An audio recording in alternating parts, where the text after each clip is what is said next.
नमस्कार विद्यार्थी मित्रांनो, आज आपण सावित्रीबाई फुले पुणे विद्यापीठात जे 126वे कॉन्व्होकेशन आहे ह्या संदर्भातलं मी आज व्हिडिओ तुमच्यासाठी घेऊन आलो आहे. यापूर्वी आपण हा व्हिडिओचं हे नोटिफिकेशन मी यापूर्वी आपल्या चॅनलवरती टाकलं होतं.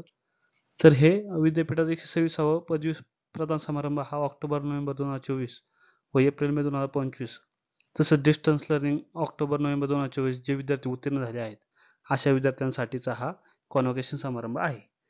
तर 126वे पदवी समारंभ दिनांक 1 जुलै 2025 ते 14 ऑगस्ट 2025 पर्यंत तुम्ही विनाशुल्क अर्ज करू शकता, विनाविलंब म्हणजे विदाऊट लेट फी. आणि 15 ऑगस्ट ते 31 ऑक्टोबरपर्यंत तुम्ही लेट फीनुसार हे अर्ज करू शकता. तसंच यापूर्वीचे जे ऑक्टोबर-नोव्हेंबर 2024च्या पूर्वीचे जे विद्यार्थी उत्तीर्ण झाले आहेत त्यांनी सप्लिमेंटरी कॉन्व्होकेशनला अप्लाय करायचं आहे किंवा ज्यांची हरवलेली आहे त्यांनी डुप्लिकेट करू शकता. आणि बाकीची ती लिंक ही कायमस्वरूपी चालू असते. आता रेग्युलर आणि याचे काय डिफरंट आहे ते मी सांगणार आहे तुम्हाला. तर सर्वप्रथम तुम्हाला हे मार्कशीटची आवश्यकता आहे, जे की तुमचं एप्रिल-मे 2025ला पासिंग झालेलं आहे. अशा पद्धतीचं ऑनलाईनचं जरी मार्कशीट असेल तुमच्याकडं तरी तुम्ही कॉन्व्होकेशनसाठी अर्ज करू शकता. त्यासाठी तुम्हाला ही PDF आवश्यक आहे. जर तुम्हाला ओरिजिनल रिझल्ट भेटला नसेल तर त्यासाठी सर्वप्रथम तुम्हाला sps.unipune.ac.in ह्या वेबसाईटवरती यायचे. अशा पद्धतीचं हे पेज ओपन जाईल. अकाउंट जर क्रिएट केलं नसेल तुम्ही अकाउंट क्रिएट करायचे आणि ऑलरेडी अकाउंट क्रिएट केलं असेल तुम्ही लॉग इन करायचं. अकाउंट कसं क्रिएट या संदर्भात व्हिडिओ मी यापूर्वी आपल्या चॅनलवर टाकलेला आहे. तर आता सर्वप्रथम तुम्ही तुमचा मोबाईल नंबर अथवा ईमेल आयडी लॉग इन करू शकता. तुमचा मोबाईल नंबर असेल तर मोबाईल नंबर तुम्ही टाकायचा आहे. तुमचा पासवर्ड एंटर करायचा आहे. त्यानंतर जो काही कॅप्चा असेल तो कॅप्चा तुम्हाला इथं त्या बॉक्समध्ये टाकायचा आहे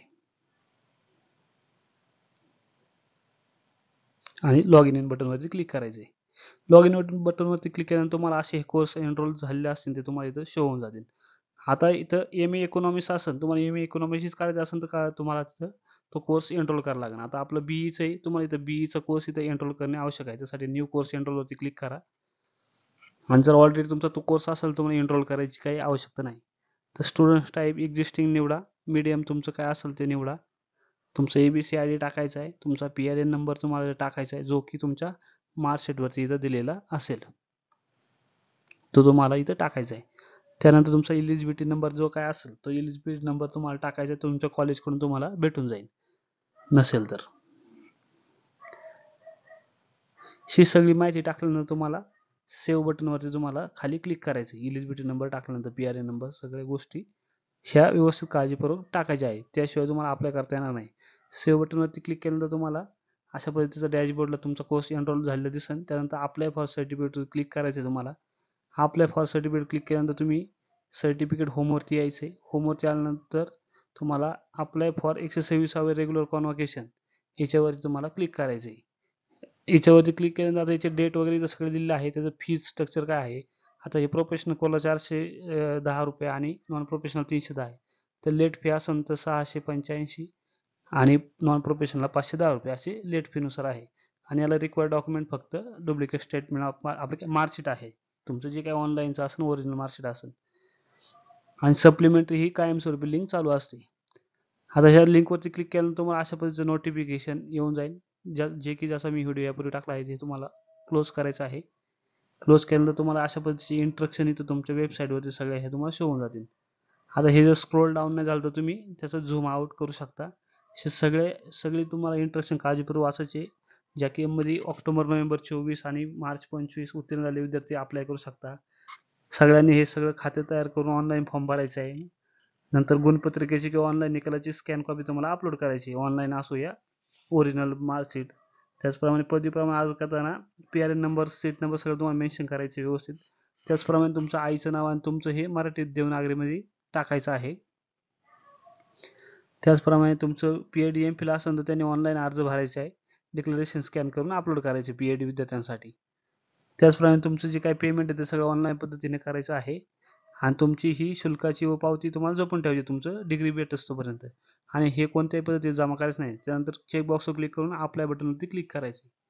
अप्लाय बटनवरती क्लिक केल्यानंतर तुम्हाला तुमच्या इथं अशा पद्धतीचा PRN नंबर तुमचा ऑलरेडी तुम्ही तिकडे टाकला असेल तर PRN नंबर इथं शो होऊन जाईल.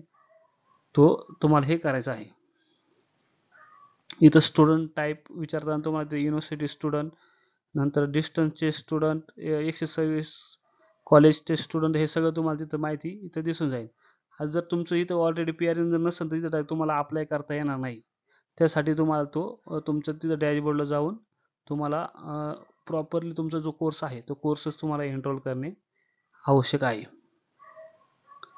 हे अशा पद्धतीने तुमचा जो कोर्स आहे तो कोर्स तुम्हाला इथे एनरोल करायचा, त्याशिवाय तुम्हाला अप्लाय करता येणार नाही. त्यासाठी व्यवस्थित काळजीपूर्वक कोर्स आधी एनरोल करणे तुमचं आवश्यक आहे. तुम्ही जर यापूर्वी तुमचा एक्झाम फॉर्म भरला असेल तुम्ही तिथून भरू शकता.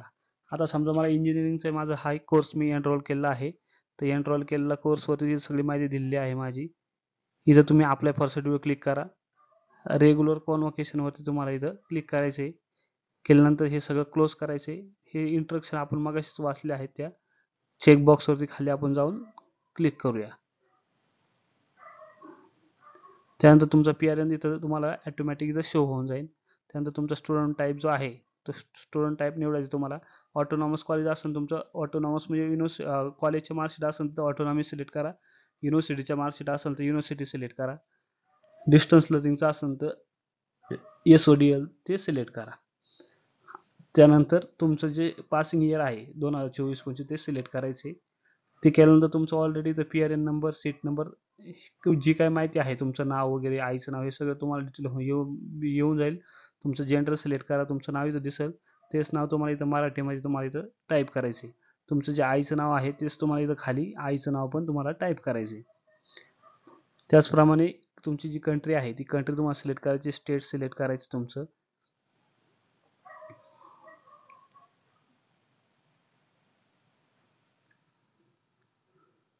त्यानंतर तुमचा डिस्ट्रिक्ट जो असेल तो डिस्ट्रिक्ट सिलेक्ट करायचा आहे तुम्हाला. तालुका तुमचा सिलेक्ट करायचा आहे. पिनकोड जो काय असेल तुमचा तो पिनकोड तुम्हाला इथं टाकायचा आहे. त्यानंतर तुमचा जो ॲड्रेस असेल तो ॲड्रेस तुम्ही इथं तुम्हाला इथं टाईप करायचा आहे, जो काय असेल तो. त्यानंतर तुमचा मोबाईल नंबर तुम्हाला इथं टाकायचा आहे. ईमेल ID टाकायचा आहे. तुमचा पिनकोड कॉलेजचं जे आहे तुमचं ते कॉलेज इथं ऑलरेडी इन्फॉर्मेशन येऊन जाईल. नसेल आलं तर तुम्ही क्लिक टू चेंज ह्याच्यावरती क्लिक करून तुम्ही चेंज करू शकता तुमचं कॉलेज. त्यानंतर तुमचं कॉलेज ऑटोनॉमस असेल तर येस करा, नसेल तर नो करा. तुमची फॅकल्टी जी असेल ती फॅकल्टी तुम्हाला इथं चूज करायची आहे. आता माझी फॅकल्टी इंजिनिअरिंग आहे. मी इंजिनिअरिंग चूज करेन. हे जे काही तर तुमचं हे मार्कशीट आहे त्याप्रमाणे. त्याचप्रमाणे तुमचं जे कोर्स नेम आहे हे इथं तुमचं दिलं आहे. पुणे युनिव्हर्सिटीचं जर असेल तर हे तुमचं पुणे विद्यापीठाचं आहे. ऑटोनॉमस असेल तर तिथं ते तुमच्या कॉलेजकडून तुम्हाला मार्कशीट हे दिलेलं असेल. तुमचा जो कोर्स असेल तो कोर्स तुमचं मार्कशीटवर दिलेला असेल तो कोर्स तुम्हाला टाईप इथं सिलेक्ट करायचा आहे. कोर्स टाईप सिलेक्ट केल्यानंतर खाली तुमचं पासिंग मंथ, इयर, हे जे की तुमच्या मार्कशीटवरती सगळी माहिती तुम्हाला दिलेली आहे. ही इथं अशी जशी की इथं तुमच्या मार्कशीटवर दिलं आहे तोच तुम्हाला मार्कशीटचं इयर वगैरे तुम्हाला इथं टाकायचं आहे. ऑलरेडी ते सिलेक्ट होऊन येऊन नसेल आलं तर तुम्ही टाकू शकता. तुमचा रिझल्ट जो असेल तो फर्स्ट क्लास वगैरे टाका. आणि हे जर तुमचा अंडर स्क्रीम असेल तर टिक करा अथवा टिक करू नका ते. आणि सबमिट बटनवर तुम्हाला क्लिक करायचं आहे. सगळी माहिती इन्फॉर्मेशन भरून झाल्यानंतर हे असा पॉपअप येऊन जाईल. तुमचं ॲप्लिकेशन सबमिट करायचं आहे. ओके बटनवरती क्लिक करा. त्यानंतर तुम्हाला अपलोड डॉक्युमेंटसाठी ऑप्शन येऊन जाईल, जे की तुमचं मार्कशीट तुमचं स्कॅन स्वरूपात PDF स्वरूपात अपलोड करायचं आहे, जे की तुमचं ओरिजिनल असेल अथवा जे काही ऑनलाईन भेटलं असेल. आणि अपलोड डॉक्युमेंटवर तुम्हाला इथं क्लिक करायचं आहे. केल्यानंतर तुमचा डॉक्युमेंट सक्सेसफुली अपलोड असा ऑप्शन येऊन जाईल तुम्हाला. त्यानंतर तुमचं जे फॉर्म माहिती भरली ते सगळं दिसून जाईल. त्यानंतर पेमेंट गेटवेचा ऑप्शन तुम्हाला असं येईल. तुमची जी काही इन्फॉर्मेशन येतं यावरती मेन्शन केलेली असेल. त्यानंतर तुमचं बँक ऑफ याच्यावरती क्लिक करा. प्रोसेस टू पेमेंट बटन करा, क्लिक करा. आणि क्रेडिट कार्ड, डेबिट कार्ड आणि UPI ने तुम्ही इथून पेमेंट करू शकता, जे की तुम्ही स्कॅनरने सुद्धा करू शकता. अशा पद्धतीने तुम्ही हे पेमेंट करायचं आहे. तुम्हाला जी भाषा असेल आवश्यक असेल ते तुम्ही तिथं निवडू शकता. अशा पद्धतीने तुम्ही फॉर्म भरल्यानंतर तुमचा ॲप्लिकेशन फॉर्म असा जनरेट होऊन जाईल, जो की हा माझा 124 कॉन्व्होकेशनचा इथं तुमचं 126 येऊन जाईल. तुमची सगळी माहिती जी काय आहे ती खाली तुम्हाला इथं याच्यावरती दिसून जाईल. अशा पद्धतीने तुम्हाला हे कॉन्व्होकेशनचा A to Z माहिती मी तुम्हाला फॉर्म ॲप्लिकेशन कसं करायचं आहे या संदर्भात दिलेली आहे.